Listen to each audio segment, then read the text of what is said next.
Good morning બાળકો. આજના આ લેક્ચરની અંદર સ્ટાન્ડર્ડ 9થમાં ગુરુત્વાકર્ષણ બળ જે ચેપ્ટર નંબર 10 છે. આમ જુઓ તો ચેપ્ટર બહુ સરળ છે, પણ સમજવાનું છે ગુરુત્વાકર્ષણ બળ જે કદાચ તમે 9થની અંદર થોડું ઘણું આના વિશે શીખી ગયા હશો કે ગુરુત્વાકર્ષણ બળ શું છે. ગ્રેવિટેશન. હવે એવું આપણે આગલા લેક્ચરની અંદર એવું જોઈ ગયા કે પૃથ્વી ગોળ છે. જો ઉદાહરણ આપીને સમજાવું છું કે પૃથ્વી ગોળ છે. હવે એ પૃથ્વી ગોળ છે તો આપણે ક્યારેક એવો વિચાર થાય ને આપણને કે પૃથ્વી ગોળ છે તો આપણે તો સતત એક સમક્ષિતિજ સમતલ સપાટી ઉપર જ ચાલ્યા જતા હોય છે, પણ ક્યારેક તો આપણે ઉપરના ભાગમાં આવતા હશું ને. પૃથ્વી સતત આવી રીતે ફરે છે તો ક્યારેક તો આપણે ઉપર નીચે કે સાઈડમાં આવતા હશું ને, તો આપણે પળી કેમ નથી જતા એવો વિચાર આપણને થતો હોય. તો એનું મુખ્ય કારણ છે ગુરુત્વાકર્ષણ બળને કારણે આપણે વ્યવસ્થિત ચાલી શકીએ છીએ, વ્યવસ્થિત આપણે આપણું જીવન ગાળી શકીએ છીએ. તો ગુરુત્વાકર્ષણ કોઈ પણ પદાર્થ બીજા પદાર્થ તરફ ખેંચવાની પ્રક્રિયા ગુરુત્વાકર્ષણ બળ. આના વિશે સમજ્યા પહેલા થોડું અમથું આ ચેપ્ટરની અંદર થોડા સમ આવશે જે ઘણા એક્ઝામની અંદર પૂછાવાના જ નથી. એવું આપણને આગળ કહ્યું છે કે આ ચેપ્ટરની અંદર કેટલા પોઈન્ટો પૂછાવાના છે, કેટલા નથી પૂછાવાના એ તમને કહ્યું છે, પરંતુ આપણે હરેક પોઈન્ટ સમજવું, ચલાવવાનું. પરંતુ તમારે જ્યારે બુક્સની અંદર એ પોઈન્ટ આવે ત્યારે આમ રોંગ કરતું જવાનું, જેથી કરીને એના ઉપર તમે ઓછો ભાર આપી શકો. ચાલો આપણે આગળ જોશું કે ગુરુત્વાકર્ષણ બળ ગ્રેવિટેશન શું છે. તે પ્રકરણ 8 અને 9 બંનેની અંદર ગતિ છે ને, અને બીજું ગતિ અને બળ. 8મું ગતિ અને 9મું ગતિ અને બળનો છે. તો એ બંને શીખી ગયા ને એ જ ચેપ્ટર આપણને ગુરુત્વાકર્ષણની અંદર બહુ જ કામ આવી જશે. શું કહેવા માંગે છે જો આપણે ચેપ્ટર હવે જોશું કે પ્રકરણ 8 અને 9માં આપણે પદાર્થોની ગતિ તથા ગતિ માટે જવાબદાર બળનો અભ્યાસ કર્યો. ગતિ અને ગતિના બળનો અભ્યાસ કર્યો. 8 અને 9માં આપણે શીખ્યા કે પદાર્થની ઝડપ એ ગતિની દિશા બદલવા માટે બળ જરૂરી છે. એવું આપણે 9th ચેપ્ટરની અંદર શીખ્યા છે કે જે આપણે પહેલાં જ આપણે પૂર્ણ કર્યું. શું કહે છે કે પદાર્થની ઝડપ અને ગતિની દિશા જો બદલાવી હોય ને તો એમના માટે બળની જરૂર પડશે. આપણે હંમેશા જોઈએ છીએ કે કોઈ પદાર્થને ઊંચાઈ પરથી જો પડવા દેવામાં આવે ત્યારે તે પૃથ્વી તરફ જ ગતિ કરે છે. આપણે જાણીએ છીએ કે બધા જ ગ્રહો સૂર્યની આસપાસ પરિક્રમા કરે છે અને ચંદ્ર પૃથ્વીની આસપાસ પરિક્રમા કરે છે. આ દરેક પરિસ્થિતિઓમાં પદાર્થ પર, ગ્રહો પર અને ચંદ્ર પર કોઈ પણ ચોક્કસ બળ લાગતું હોવું જોઈએ. શું કહે છે જો કે કોઈ પણ વસ્તુને આપણા હાથમાંથી જો નીચે પાડવામાં આવે, એમને છોડી દેવામાં આવે, મુક્ત પતન રીતે વાત કરું છું કે કોઈ પણ પદાર્થને આપણે મુક્ત પતન મીન્સ કે હાથમાંથી છોડી દેવામાં આવે તો એ પદાર્થ હંમેશા ક્યાં જશે? જમીન પર, નીચે તરફ જ ગતિ કરશે. કેમ ઉપર તરફ ગતિ ના કર્યું? નીચે તરફ મુક્ત પતન કરતા એ નીચે તરફ જ જશે. એવી જ રીતે શું કહે છે કે પૃથ્વી તરફ ગતિ કરે છે, ગ્રહો સૂર્યની આસપાસ પરિક્રમા કરે છે, ચંદ્ર પૃથ્વીની આસપાસ પરિક્રમા કરે છે. આ વખતે પરિસ્થિતિઓમાં પદાર્થો પર, ગ્રહો પર અને ચંદ્ર પર લગભગ કોઈ બળ લાગતું હશે તો જ એ આવી રીતે પરિક્રમા કરતા હોય ને, એટલે કોઈ ચોક્કસ બળ લાગતું હોવું જોઈએ. આઇઝેક ન્યૂટન એ હકીકત સમજી ગયા હતા કે આ બધા જ માટે કોઈ પણ એક બળ જવાબદાર છે. કેમ કે આપણે જોયું કે સૂર્ય છે ગ્રહોની આસપાસ ગતિ કરે છે. ગ્રહો સૂર્યની આસપાસ, સૂર્ય છે આવી રીતે મુખ્ય કેન્દ્ર છે, એની આસપાસ ગતિ કરે છે, તો કાંઈક પણ એ બળ હોવું જોઈએ એવું કોણ જાણી ગયું હતું? આઇઝેક ન્યૂટન હતા. અને આ બળને એને શું કહ્યું? ગુરુત્વાકર્ષણ બળ. કોઈક તો બળ છે જ જે સૂર્યની આસપાસ પરિભ્રમણ કરે છે. તો એ બળ કયું છે? ગુરુત્વાકર્ષણ બળ છે.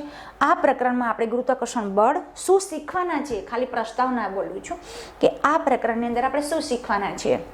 તો કે આ પ્રકરણમાં આપણે ગુરુત્વાકર્ષણ બળ તથા ગુરુત્વાકર્ષણ બળના સાર્વત્રિક નિયમનો અભ્યાસ કરીશું. ખાસ 2 પોઈન્ટ, ગુરુત્વાકર્ષણ બળ અને ગુરુત્વાકર્ષણનો સાર્વત્રિક નિયમ. આપણે પૃથ્વી પર ગુરુત્વાકર્ષણની બળના અસર હેઠળ પદાર્થોની ગતિની ચર્ચા કરશું. આ ચેપ્ટરની અંદર શું કરવાના છે એનું ખાલી આપણને કહ્યું છે. આપણે અભ્યાસ કરશું કે કોઈ પણ પદાર્થનું વજન તેના સ્થાનથી બીજા સ્થાન પર કઈ રીતે બદલાવી શકાય ને, અને આપણે પ્રવાહીઓના પદાર્થોને તરવા માટેની શરતોનો પણ ચર્ચા કરશું. એટલે આ લેશનની અંદર શું કરવાના છે? તો કે ગુરુત્વાકર્ષણ. બીજું તો કે ગુરુત્વાકર્ષણ બળનો સાર્વત્રિક નિયમને જેને અચળાંક નિયમ તરીકે G ઓળખવામાં આવે છે. તો હવે આપણે જોશું ગુરુત્વાકર્ષણ બળ, ગ્રેવિટેશન.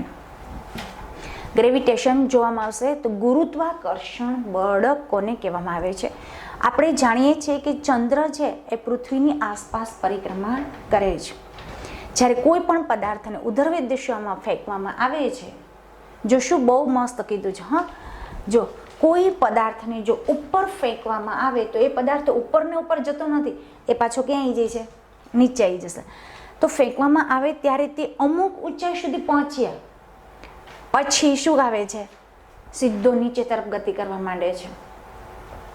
એવું કહેવાય છે કે ન્યૂટન જ્યારે જો આ કઈ રીતે ન્યૂટનને આવો વિચાર આવ્યો કે પદાર્થ છે એ હંમેશા જમીન પર જ પડે છે, ઉપર કેમ નહીં જતો? એવો એમને વિચાર સૌપ્રથમ ક્યારે આવ્યો? કે ન્યૂટન જ્યારે છે એ એક ઝાડ નીચે શું હતું? બેઠા હતા. જો ન્યૂટન જ્યારે ઝાડ નીચે બેઠા હતા ત્યારે એક સફરજન તેમના પર પડ્યું. મેં આમના પહેલાંનું લેક્ચરમાં પણ તમને આ જ રીતે સમજાવેલું હતું કે હા, સફરજન તેના પર પડ્યું અને સફરજનના નીચે તરફ પડવાની ઘટનાને ન્યૂટનને વિચારવા માટે પ્રેરિત કર્યા. હવે ન્યૂટનને આ ગુરુત્વાકર્ષણ બળનું સંશોધન કરવાનું ક્યારે ઉત્સુક થયા કે જ્યારે એક ઝાડ નીચે બેઠા હતા ને ત્યારે અચાનક સફરજન છે ઉપરથી નીચે પડ્યું. ત્યારે એ સફરજનને જોઈ ન્યૂટનને એવો વિચાર આવ્યો કે સફરજન ઝાડ પરથી નીચે જ કેમ પડ્યું, કેમ ઉપર ન ગયું? તો એમના માટે આવો વિચાર કરી, આવો તર્ક કરી અને ન્યૂટન છે એ પોતે વિચાર માટે પ્રેરિત કર્યા. તેમણે વિચાર્યું કે જો પૃથ્વી સફરજનને પોતાના તરફ આકર્ષી શકે છે તો શું ચંદ્રમાને આકર્ષિત નહીં કરતી હોય તો ઉપર તરફ કેમ આકર્ષિત નથી કરતું? જમીન જો પોતાના તરફ ખેંચતું હોય તો ઉપર ખેંચાવવું જોઈએ ને. શું આકર્ષિત નહીં કરી શકતી હોય? શું બંને પરિસ્થિતિઓમાં એક જ બળ લાગે છે? તેમણે અનુમાન લગાવ્યું કે બંને અવસ્થાઓ માટે એક જ પ્રકારનું બળ જવાબદાર છે. બંને બાજુથી ઉપરથી નહીં ગુરુત્વાકર્ષણ બળ લાગે છે અને નીચેથી પણ ગુરુત્વાકર્ષણ બળ લાગે છે. એટલે કહેવાનો અર્થ એવો છે કે પૃથ્વી ઉપર કોઈ પણ વસ્તુ છે એ હરેક વસ્તુ પર ગુરુત્વાકર્ષણ બળ લાગે છે. તેમણે તર્ક આપ્યો કે પોતાની કક્ષાના દરેક બિંદુ પાસે ચંદ્રમાના કોઈ સૂર્યપથ પર ગતિ કરવાને બદલે પૃથ્વી તરફ પડતો રહે છે. એટલે કે પૃથ્વી દ્વારા ચોક્કસપણે આકર્ષિત થાય છે, પરંતુ વાસ્તવમાં આપણે ચંદ્રમાને પૃથ્વી તરફ જોતા નથી. આપણે એ પણ ઉપરથી પણ બળ લાગે છે ને નીચેથી પણ બળ લાગે છે, પણ આપણે જોઈ શકતા નથી. શું કહે છે? એ જોતા નથી. હવે શું કહે છે? જો આગળ જોશું આપણે કે ગુરુત્વાકર્ષણ બળ ચંદ્રમાની ગતિને સમજવા માટે આપણે 8.11 પર ફરીથી વિચાર કરશો કે દોરીનો એક છેડો લો. જે આ ભાઈએ તમને લીધો છે એવી રીતે દોરીનો એક છેડો હાથમાં પકડી રાખો અને પછી એને ગોળ ગોળ ઘુમાવો. એટલે જેવી રીતે ચંદ્ર ગતિ કરે છે એ રીતે. તો તેના પર છેડા પર એક નાનો પથ્થર બાંધો. દોરી તો લો, દોરીને હાથેથી એક પકડો, પણ એક છેડે શું કરવાનું છે? એક ખીચકાઈને એક પથ્થર બાંધવાનો છે. પથ્થર બાંધો અને દોરીના બીજા છેડાને પકડી અને પથ્થરને વર્તુળાકાર માર્ગે આકૃતિ 10.1માં બતાવ્યા પ્રમાણે ઘુમાવો, ફેરવો. દોરીનો એક છેડો તમારા હાથે પકડો અને બીજો છેડો છે એને ખચકાઈને એક પથ્થર બાંધો. અને પછી ઘણી વખત તમે રમતા હશો આ રીતે કે પછી તમારે એ દોરીને ગોળ ગોળ ઘુમાવવાની છે. પથ્થરની ગતિ દિશા જુઓ કે કઈ રીતે એની દિશા બધી રીતે આમ રીતે કેન્દ્ર, આ તમારો હાથ છે એ કેન્દ્ર થશે અને દોરી છે વર્તુળાકાર ગતિ કરશે. અને ફરીથી પથ્થરની ગતિને દિશા જુઓ. જો આ ભાઈ તમને બતાવ્યા છે કે પથ્થર દ્વારા અચળ ઝડપે વર્તુળાકાર પથ પર થતી ગતિ. આ ભાઈ ઊભા છે અને અહીંયા પથ્થર બાંધેલો છે અને ગોળ ગોળ એ ઘુમાવે છે, તો અહીંયા હાથ છે એ સંદર્ભ બિંદુ થશે. એનું શું થશે? એનું સંદર્ભ બિંદુ, એટલે જ્યાંથી ઉદ્ગમ બિંદુ તમે કહી શકો છો કે ઉદ્ગમ બિંદુ છે કે જ્યાંથી એ દોરીના છડાને ગોળ ગોળ ઘુમાવે છે. પથ્થર દ્વારા અચળ ઝડપે વર્તુળાકાર પથ પર થતી ગતિ. દોરીને છોડતા પહેલા પથ્થર એક નિશ્ચિત ઝડપથી વર્તુળાકાર માર્ગ પર ગતિ કરે છે અને દરેક બિંદુ પાસે તેની દિશા બદલાય છે. રાઈટ. શું કહેવા માંગે છે કે જો આ ભાઈ છે, આવી રીતે તમે દોરીનો છડો પકડો તો કેન્દ્ર તો તમારે એક જ છે ને, પછી ગોળ ગોળ ઘુમાવશો એટલે હરેક વખતે એનું દિશા બદલશે. ક્યારેક પથ્થર આમ ઘૂમતો હશે, ક્યારેક આમ ઘૂમતો હશે, ક્યારેક ઉત્તર દક્ષિણ પૂર્વ પશ્ચિમ, હરેકમાં પોતાની દિશામાં ફેરફાર થશે અથવા પ્રવેગ સંકળાયેલ છે. દિશામાં થતા ફેરફારના વેગનો ફેરફાર અથવા તો પ્રવેગ પણ સંકળાયેલો છે, જે બળને લીધે આ પ્રવેગ ઉદ્ભવે છે. હવે તમે જ બળ ન કર્યો હોય, દોરી ન ફેરવો તો તમે દિશા બદલાઈ શકશો નહીં. હવે શું કહે છે કે તથા તે પદાર્થને વર્તુળાકાર પથ પર ગતિશીલ રાખે છે અને તે બળ કેન્દ્ર તરફ લાગે છે. કેન્દ્ર તરફથી લાગતું બળ કેન્દ્રગામી બળ. આ બળને શું કહેવાય છે? કેન્દ્રગામી બળ કહેવાય છે. અર્થાત કેન્દ્ર તરફ લાગતું બળ એટલે કેન્દ્રગામી બળ. યાદ રાખજો કે જે પદાર્થને વર્તુળાકાર પથ પર ગતિશીલ રાખે, જે પદાર્થને વર્તુળાકાર પથ પર ગતિશીલ હંમેશા રાખતું હોય તે બળને કેન્દ્ર તરફ લાગે છે, જેને શું કહેવામાં આવે છે? કેન્દ્રગામી બળ તરીકે ઓળખવામાં આવે છે. હવે જો તમે જાણવા જેવું છે કે આ બળની ગેરહાજરીમાં પથ્થર સુરેખ પથ પર ગતિ કરતો હોય, સતત સીધી રેખામાં જ ગતિ કરતો હોય છે અને આ સુરેખ પથ પર વર્તુળાકાર રેખાની સ્પર્શક રેખા હોય છે. જો તમે જોઈ શકો છો વર્તુળ પર સ્પર્શક રેખા એટલે રેખાખંડ એ અને બી છે ને, રેખાખંડ એ બી, તો એનો સ્પર્શક કોણ થશે? વર્તુળ અને રેખા, આ બંનેનો સ્પર્શક બી થશે. તો કોઈ સુરેખાને વર્તુળમાં માત્ર એક જ બિંદુને સ્પર્શે છે. કોને? તો કે બીને. તેને વર્તુળાકારનો સ્પર્શ રેખા કહે છે. સુરેખા એબીસી વર્તુળના બી બિંદુ પર સ્પર્શ રેખા છે. જો તમે જોઈ શકો છો એ વર્તુળને અને રેખા બંનેને સ્પર્શ કરે છે. ચંદ્રમાની પૃથ્વીની આસપાસ ગતિ. ચંદ્રમાની પૃથ્વીની આસપાસ ગતિ કેન્દ્રગામી બળને કારણે છે. આ કેન્દ્રગામી બળ પૃથ્વીના આકર્ષણ બળ દ્વારા પૂરું પાડે છે. જો આવું કોઈ બળ ન હોત ને, આ કેન્દ્રગામી બળ લાગે છે ને, કેન્દ્ર તરફથી લાગતું બળ, કેન્દ્ર તરફથી, જો આવું ન હોત, બળ ન હોત તો ચંદ્ર સુરેખ પર પત જ ગતિ કરતો હોય. જો આવી રીતે કેન્દ્રગામી બળ દિશા બદલાવતું ન હોય તો ચંદ્ર છે એ સતત એક જ દિશામાં ગતિ કરતો હોત. આપણે જોઈએ છીએ કે સફરજન પૃથ્વી તરફ આકર્ષાય છે. શું સફરજન પણ પૃથ્વીને પોતાના તરફ આકર્ષે છે? જો તેમ હોય તો આપણે પૃથ્વીને સફરજનની તરફ ગતિ કરતી કેમ જોઈ શકતા નથી? પૃથ્વી છે એ સફરજનને એના તરફ ખેંચે છે, સફરજનને તેના તરફ પૃથ્વી ખેંચે છે, તો સફરજન પણ એ પૃથ્વીને ખેંચતું હશે ને, તો આપણે કેમ જોઈ શકતા નથી? કેમ કે ન્યૂટનની ગતિનો ત્રીજો નિયમ. હવે જુઓ, આપણે જોયું હતું કે પૃથ્વીને સફરજનની તરફ ગતિ કરતી કેમ જોઈ શકતા નથી? તો એ ગતિના ત્રીજા નિયમ અનુસાર, ગતિના ત્રીજા નિયમ અનુસાર સફરજન પણ પૃથ્વીને આકર્ષે છે. સફરજન પણ પૃથ્વીને પોતાના તરફ આકર્ષે છે. જે જમીન છે એ વસ્તુને આકર્ષે છે, જે વસ્તુ છે એ પણ જમીનને આકર્ષે છે, પૃથ્વીને આકર્ષે છે. પરંતુ ગતિના બીજા નિયમ અનુસાર આપેલ બળ પદાર્થમાં ઉદ્ભવતો પ્રવેગ અને દળ, પ્રવેગ એટલે એ, દળ એમ માસ, ઉદ્ભવતો પ્રવેગ એ અને દળ એમ વ્યસ્ત પ્રમાણમાં હોય છે, જે ગતિના બીજા નિયમ અનુસાર કહે છે. હવે પૃથ્વીના સાપેક્ષમાં સફરજનનું દળ અવગણ્ય છે. તેથી જ આપણે પૃથ્વીને સફરજન તરફ ગતિ કરતી જોઈ શકતા નથી. શું છે? કહે છે કે આપણે પૃથ્વીને સફરજન તરફ ગતિ કરતા જોઈ શકતા નથી. આ વિચારના આધાર પર જ, આ તર્કના આધાર પર આપણે જાણી શકીએ છીએ કે કેમ પૃથ્વી ચંદ્ર તરફ ગતિ કરતી નથી. કેમ કે ન્યૂટનની ગતિના બીજા નિયમ અનુસાર પદાર્થમાં જે ઉદ્ભવતો પ્રવેગ અને દળ છે એ એના વ્યસ્ત પ્રમાણમાં હોય છે, જેથી આપણે ચંદ્ર તરફ પૃથ્વીને ગતિ કરતા જોઈ શકતા નથી. આપણા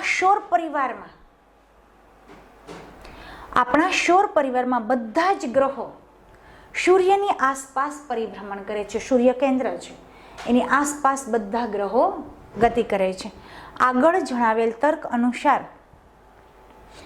જણાવેલ તર્ક કે પદાર્થમાં ઉદ્ભવતો પ્રવેગ દળના વ્યસ્ત પ્રમાણમાં હોય છે, જેથી આપણે એની ગતિ જોઈ શકતા નથી. વિરુદ્ધ સાઈડ છે. એટલે કે સૌર પરિવારમાં આપણા બધા જ ગ્રહો સૂર્યની આસપાસ પરિભ્રમણ કરે છે. આગળ જણાવેલ તર્ક અનુસાર આપણે કહી શકીએ છીએ કે સૂર્ય તથા ગ્રહો વચ્ચે કોઈ પણ બળ અસ્તિત્વ ધરાવતું હોય તો જ એકબીજાને આવી રીતે ગતિ કરી શકતા હોય, નહીંતર તો ટચ ન થઈ જાય, અડથી જવું જોઈએ ને. પરંતુ નહીં, સૂર્ય પોતાના સ્થાન ઉપર છે અને ગ્રહો પોતાની આસપાસ એ ગતિ કરે છે, એટલે એની અંદર કોઈ ખાસ બળ અસ્તિત્વ ધરાવતું હશે. ઉપયુક્ત તથ્યોના આધારે ન્યૂટન એ તારણ પર આવ્યા કે ફક્ત પૃથ્વી જ સફરજન કે ચંદ્રને આકર્ષિત કરતી નથી. જો શું કહે છે કે ફક્ત પૃથ્વી પોતાના તરફ વસ્તુને ખેંચાણ નથી કરતું, પરંતુ વિશ્વના હરેક પદાર્થ. આટલો વિચાર કર્યું ને ન્યૂટને, પછી એ વિચાર ઉપર એ આવ્યા કે એક પદાર્થ સફરજન એક જ એવો પદાર્થ નથી કે જે પૃથ્વીના તરફ ખેંચે છે, કે પૃથ્વી એક જ એવો પદાર્થ નથી કે જે સફરજનને પોતાના તરફ ખેંચવે છે, પરંતુ વિશ્વના બધા જ પદાર્થો એકબીજાને આકર્ષે છે. એકબીજાનું શું થાય છે? આકર્ષણ. જેથી જ આપણે, જો આપણો અને જમીન ઉપર બંનેનું આકર્ષણ છે, જેથી આપણે ચાલી શકીએ છીએ, પડી જતા નથી. જમીન આપણને ખેંચે છે, આપણે જમીનને ખેંચે છે, એટલે આપણા બંને વચ્ચે આકર્ષણ બળ છે, જેથી આપણે વ્યવસ્થિત ચાલી શકીએ છીએ. એકબીજાને આકર્ષે છે પદાર્થો વચ્ચેના આ આકર્ષણ બળને શું કહેવાય છે? ગુરુત્વાકર્ષણ બળ. મેં તમને પહેલો સ્ટાર્ટ કર્યું ને ત્યારે કહ્યું હતું કે ગુરુત્વાકર્ષણ બળને કારણે જ આપણે પૃથ્વી પર વ્યવસ્થિત ચાલી શકીએ છીએ, જે આપણને ન્યૂટને સાબિત કરીને બતાવ્યું હતું. હવે આપણે જોશું કે શું કહે છે ગુરુત્વાકર્ષણનો સાર્વત્રિક નિયમ. તમારું લેશન અહીંથી શરૂ થાય છે. મોસ્ટલી આપણે સમજ્યા કે કોઈ પણ પદાર્થ, આટલું તમે સમજ્યા ને, આ બે જ લીટી સમજવાની છે. શું કે ગુરુત્વાકર્ષણ બળ એટલે શું, અને ગુરુત્વાકર્ષણ બળ કઈ રીતે લાગે છે, કે કોઈ પણ પદાર્થ છે, વિશ્વનો કોઈ પણ પદાર્થ બીજા પદાર્થને પોતાના તરફ આકર્ષણતો હોય, એકબીજાના આકર્ષણ બળ છે, જેને ગુરુત્વાકર્ષણ બળ કહેવાય. ગુરુત્વાકર્ષણ બળનો સાર્વત્રિક નિયમ શું કહે છે? ખાસ ધ્યાન રાખજો. અહીં સુધી છે ગુરુત્વાકર્ષણનો સાર્વત્રિક નિયમ. અહીં સુધી છે કે વિશ્વનો પ્રત્યેક પદાર્થ, હરેક પદાર્થ બીજા દરેક પદાર્થ પર આકર્ષણ બળ તો લગાડે જ છે. જે આપણે ગુરુત્વાકર્ષણ બળ જોયું કે વિશ્વનો પ્રત્યેક પદાર્થ બીજા પદાર્થ પર આકર્ષણ બળ લગાડે છે, જે બંને પદાર્થોના દળના ગુણાકાર, બંને પદાર્થના ગુણાકારના સમપ્રમાણમાં તથા તેની વચ્ચેના અંતરના વર્ગના વ્યસ્ત પ્રમાણમાં હોય છે. કેટલું સરસ કીધું છે. જો કે બંને પદાર્થો, આપણું અને પૃથ્વી, સમજી લો કે આપણે બંને વચ્ચે આકર્ષણ બળ તો છે જ, તો બંને પદાર્થોના દળના ગુણોત્તર, દ્રવ્યમાનના ગુણોત્તરના સમપ્રમાણમાં, અને આ બંને વચ્ચેનું અંતરના વર્ગના વ્યસ્ત પ્રમાણમાં હોય છે. આ બળ બંને પદાર્થોના કેન્દ્રને જોડતી રેખાની દિશામાં જ હોય છે, જેને શું કહેવાય છે? ગુરુત્વાકર્ષણનો સાર્વત્રિક નિયમ કહેવામાં આવે છે. એટલે અહીંથી માંડીને અહીં સુધી છે. કદાચ તમને પ્રશ્ન પૂછાય કે ગુરુત્વાકર્ષણનો સાર્વત્રિક નિયમ શું છે, તો અહીં સુધી બતાવશો. હવે આપણને એક ઉદાહરણ આપ્યું છે કે કઈ રીતે એકબીજા પદાર્થો આકર્ષે છે. તો એ બે પદાર્થો વચ્ચે ગુણાકારના સમપ્રમાણમાં અને એ બંને વચ્ચેના અંતરના વર્ગના વ્યસ્ત પ્રમાણમાં હોય છે. અને આ બંને બળો પદાર્થના કેન્દ્રને જોડતી રેખાની દિશામાં જ હોય છે. આ શું કહે છે? ગુરુત્વાકર્ષણનો સાર્વત્રિક નિયમ બતાવે છે. તો એનું ઉદાહરણ આપણે જોશું કે પદાર્થ એક અને પદાર્થ બી, પદાર્થ એક આપ્યો છે અને પદાર્થ બી આપ્યો છે. આ બંને પદાર્થો વચ્ચે ડિસ્ટન્સ, અંતર, એટલે ડી વડે બતાવ્યું છે. હવે આ સૂત્ર છે, જો એફ બળ F બરાબર જી. જી કોને મળે? ગુરુત્વાકર્ષણનો સાર્વત્રિક નિયમ અચળાંક જી છે. એમ માસ દળ અને અપોન ડી સ્ક્વેર એ સૂત્ર છે, પણ કઈ રીતે સૂત્ર આવશે એ જોવાનું છે આપણે. કે કોઈ બે પદાર્થો વચ્ચે લાગતું ગુરુત્વાકર્ષણ બળ તેના કેન્દ્રને જોડતી રેખાની દિશામાં લાગે છે. કઈ રીતે છે જો, કોઈ પણ બે પદાર્થો વચ્ચે લાગતું ગુરુત્વાકર્ષણ બળ તેના કેન્દ્રોને જોડતી રેખાની દિશામાં હોય છે. કઈ રીતે છે આપણે જોશું. કે ધારો કે બે પદાર્થો A અને B, ધારો કે બે પદાર્થો A અને B ના દળ અનુક્રમે એક છે M, કેપિટલ M કહેશું, એટલે દળ એટલે માસ, એટલે કે M કેપિટલ કહેશું, બીજો શું કહેશું આપણે? B ને સ્મોલ m, તથા તેમની વચ્ચેના અંતરને કોને વડે દર્શાવવામાં આવે છે? D એટલે ડિસ્ટન્સ D વડે દર્શાવવામાં આવે છે. ધારો કે બંને પદાર્થો વચ્ચે લાગતું આકર્ષણ બળને ફોર્સ કહેવામાં આવે છે, એટલે કે F કહેવામાં આવે છે. ગુરુત્વાકર્ષણના સાર્વત્રિક નિયમ અનુસાર બે પદાર્થો વચ્ચે લાગતું બળ તેના દળના ગુણોત્તરના સમપ્રમાણમાં અને વર્ગના વ્યસ્તના પ્રમાણમાં હોય છે. એવું આપણને ગુરુત્વાકર્ષણનો સાર્વત્રિક નિયમ કહે છે. તો બે પદાર્થો વચ્ચેનું લાગતું બળ તેના દળના ગુણોત્તરના સમપ્રમાણમાં હોય છે. સમપ્રમાણમાં એટલે કે ચલનનો ઉપયોગ કરવો, એટલે કે બળ ચલનની નિશાની છે. જો આવી રીતે આમ ગેમમાં જેવી હોય ને એને ચલનની નિશાની કહેવાય. કે બળ બરાબર m × m, બંને બળોના ગુણાકાર કીધું છે, જો ગુણાકારના સમપ્રમાણમાં હોય છે. તો 10.1 પરિણામ આવ્યું. બીજું શું કહે છે? અને આ બળ બંને પદાર્થો વચ્ચેના અંતરના વર્ગના, કેમ કે ગુરુત્વાકર્ષણનો સાર્વત્રિક નિયમ પહેલું એમ કહે છે કે બંને પદાર્થો પર લાગતું બળ છે એ ગુણોત્તરના સમપ્રમાણમાં, તો સમપ્રમાણમાં, પછી વર્ગના વ્યસ્ત પ્રમાણમાં. તો વર્ગના વ્યસ્ત પ્રમાણમાં કઈ રીતે છે? તો કે F ચલે છે 1/d, અંતર એટલે ડિસ્ટન્સ આવ્યું, વચ્ચેના અંતર એટલે D, વર્ગ વ્યસ્ત એટલે 1/ નીચે અંશ અને છેદ એટલે વ્યસ્ત થઈ ગયું ને, એટલે બળ ચલે છે, F ચલે છે 1/d². પરિણામ 1 અને પરિણામ 2 સમન્વય કરતા સરખાવતા, પરિણામ 1 અને 2 ને સરખાવો તો F બરાબર ચલે છે, એટલે કે બળ બરાબર m × m. બંનેનો ક્રોસ કરશો, બંનેનો ગુણાકાર સરખાવશો તો m × m, એક વડે કરશો એટલે એની સંખ્યા આવશે, પરંતુ નીચે શું છે? ઓનલી ફોર d² છે. પરિણામ ત્રીજું. અથવા તો આમ બી લખી શકો, આને ઉમેરી શકો. શું કામ? કેમ કે આ બંને તમને સમીકરણો મળ્યા છે, આ બંને સમીકરણો એ તમને ગુરુત્વાકર્ષણનો સાર્વત્રિક નિયમ અનુસાર મળ્યો છે, એટલે એમને જી લગાડવામાં આવ્યો છે. કેમ કે ગુરુત્વાકર્ષણનો સાર્વત્રિક અચળાંક જી વડે દર્શાવવામાં આવે છે, એટલે તમને F = gm × m/d². જે શું છે ખાસ ધ્યાન રાખજો. અહીં સુધી તો આપણને કમ્પ્લીટ આવડી ગયું સમીકરણ લખતા, પણ જ્યાં જી છે એ સમપ્રમાણતાનો અચળાંક છે અને તેને ગુરુત્વાકર્ષણનો સાર્વત્રિક અચળાંક કહેવામાં છે. આટલું તમને પૂછાશે જ કે ગુરુત્વાકર્ષણ બળનો સાર્વત્રિક નિયમ લખો અને સાબિત કરો. 3 માર્ક્સનો પ્રશ્ન છે, તો તમે આ રીતે લખી શકો. પછી ત્યાં મારે ઉલ્લેખ કરવાનો કે જી શું આપ્યું છે, તો કે જ્યાં સમપ્રમાણતાનો અચળાંક છે અને તે ગુરુત્વાકર્ષણનો સાર્વત્રિક અચળાંક જી કહેવામાં આવે છે. સમીકરણ 4 એટલે કે આ માં ચોકડી ગુણાકાર કરતા, એટલે ચોકડી ગુણાકાર એટલે આમ થશે, તો F ની નીચે તો કંઈ નથી ને, એટલે ચોકડી ગુણાકાર કરશો ને એટલે આ બંનેનો ગુણાકાર થશે ને આમ, એટલે ચોકડી ગુણાકાર. તો F × d² ગુણાકાર કરતા હે F × d² gm × m જો છે, જે તમને ચોકડી ગુણાકાર સમીકરણ આપણે મળ્યું ચોથું, એનું ચોકડી ગુણાકાર કરતા આપણને આ સમીકરણ મળશે. હજી એની અંદરથી પણ આપણે પહેલું સમીકરણ જોવાનું છે, જ્યાં તમને અહીંયા આખું પેજ છે ને એ ઓનલી ફોર વાંચજો, કેમ કે આ ન્યૂટનનો પરિચય છે કે ન્યૂટને કઈ રીતે નિયમો શોધ્યા છે. ગતિના નિયમ ઉપરથી, બીજો અને ત્રીજા નિયમ ઉપરથી ન્યૂટને આપણને સૂર્યની આસપાસ ગ્રહો અને ચંદ્ર કઈ રીતે ફરે છે ને એનો આખો આ હિસ્ટ્રી આપી છે, તમે વાંચી લેજો. ન્યૂટનનો પરિચય છે.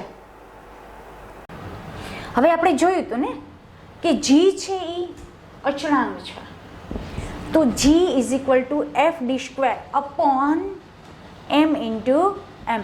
વ્યસ્ત પ્રમાણમાં છે ગુણાકાર કર્યો એટલા માટે. હવે જી તમારે શોધવો હોય તો જીને બહાર કાઢશો ને તો અંશ છેદમાં જશે ને છેદ અંશમાં જશે. તો F D square upon M into એમ, જે સમીકરણ 5 બતાવે છે. હવે શું કહે છે કે જો સમીકરણ 5માં બળ, અંતર અને દળના એકમોને મૂકતા આપણને જીના એશા એકમ તમને અહીંયા સુધી પૂછાશે. જે સમીકરણ બતાવવામાં આવ્યું છે ને એ સમીકરણ તમારે અહીંયા સુધીનું પરફેક્ટ સમીકરણ, એટલે 3 માર્ક્સનો પ્રશ્ન છે. 3 માર્ક્સના પ્રશ્નની અંદર આ તમારે કમ્પ્લીટ કરવાનું રહેશે. જો સમીકરણ બળ, અંતર અને દળના એકમો મૂકતા આપણને જીનો એસઆઈ એકમ ન્યૂટન મીટર સ્ક્વેર અને કિલોગ્રામ -2 આપણને મળે છે, જે ન્યૂટનની ગતિનો સાર્વત્રિક નિયમ તરીકે ઓળખવામાં આવે છે. હેનરી કેવેન્ડિશે શું કીધું છે? જો હેનરી કેવેન્ડિશે સંવેદનશીલ તુલનાની મદદથી જીનું મૂલ્ય શોધ્યું હતું. જી એટલે ગુરુત્વાકર્ષણનો સાર્વત્રિક અચળાંક શોધનાર પ્રથમ વૈજ્ઞાનિક હેનરી કેવેન્ડિશે શોધેલું હતું 1731 થી 1810 ની અંદર. કદાચ MCQ નો પ્રશ્ન પૂછાય તો આપણે નોંધ કરતું જવાનું અથવા તો અંડરલાઈન કરતું જવાનું. કદાચ MCQ નો પ્રશ્ન પૂછી શકે કે જીના શોધક કોણ અને ક્યારે શોધેલું હતું.